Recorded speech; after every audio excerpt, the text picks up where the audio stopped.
Well, thanks a lot, Professor Darden, for talking to us about segregation in the city of Detroit. Let's talk about the wall in Detroit. Specifically, I mean, this election cycle, we've Yes. heard about walls all over. Yes. But we have a wall in Detroit. Yes. In 1941, the wall of Detroit was Yes. built. Yes. What was the idea behind this wall? Well, that wall came about because the federal government had provided assistance to whites who wanted to be homeowners in parts of Detroit.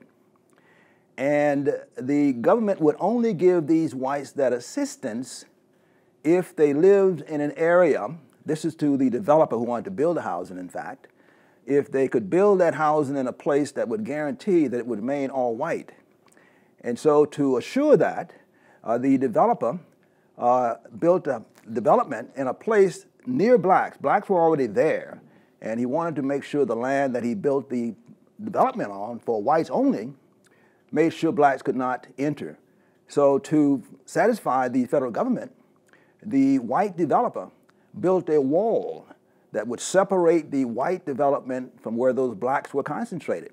Because the federal government at that time supported racial segregation. In fact, the developer wanted to build it. The federal government said, we'll do it only, we'll support you if you can build it in a segregated neighborhood. So segregation was supported by everybody at that time who was white, essentially. The federal government, the city of Detroit, and the real estate brokers and apartment managers who essentially would open the housing up. Bankers were also supportive of the segregation. So racial segregation was a norm in Detroit prior to 1968.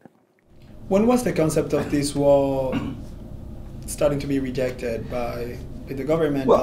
Yeah, keep in mind, all of this happened before 1968, because before 1968, there was absolutely no law that says segregation could not occur.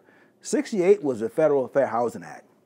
That was a very important act passed by the federal government after a large amount of opposition from several members in Congress, but it got passed anyway, and as a result of it getting passed, the barriers to integration in housing was somewhat lowered. And so blacks for the first time were able to move into integrated neighborhoods. And as they did that, whites would move out because most whites do not and did not want to share neighborhoods with blacks. And so you had a movement of blacks across 8 Mile Road, which separates the city of Detroit from the suburbs.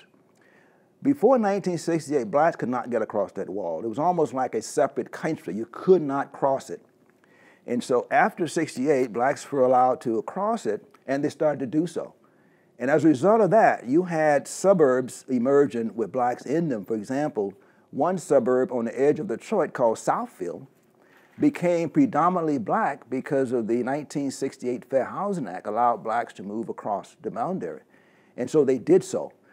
What they do today is racially steer, meaning that if a black person comes from an apartment in some sections, they may say, we don't have anything here, but we do have them on that east side over there, and that's where you can stay. So what they do, they steer them to areas that are already black or Latino, and they keep some areas all white in those same complexes.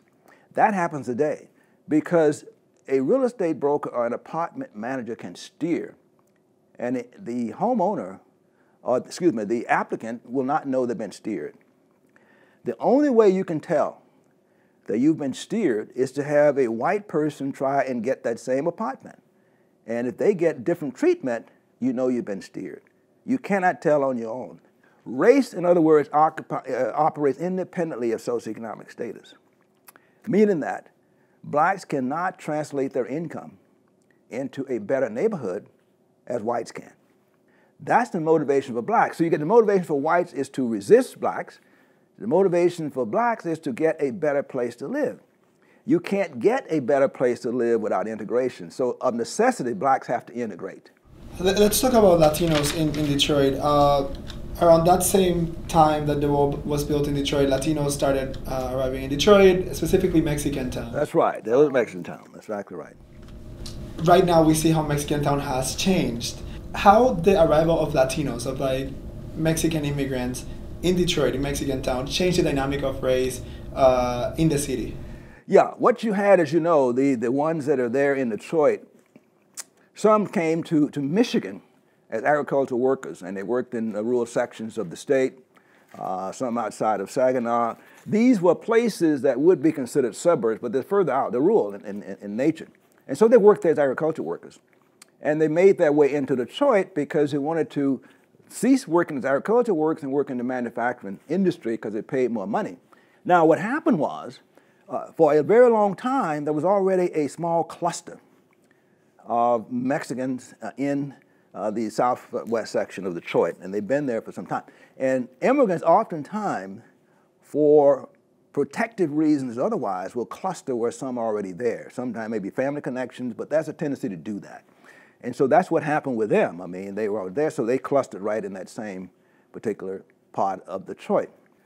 I want to say something else about the situation in Detroit more recently, and that is, as you know, there are efforts to what is called redevelop the city.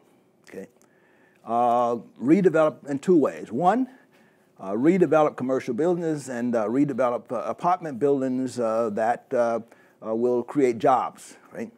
The second thing is affordable housing. Some of those apartment buildings and rents becoming so expensive now, so you have to ensure that they have a certain number of those units available to people of moderate to low income. Those two things are critical for the future of Detroit. Otherwise, you will have inequality within the city in which the high-income people, mostly white, will get most of the benefits, Latinos and blacks will not. That's something to watch over time to make sure it doesn't happen.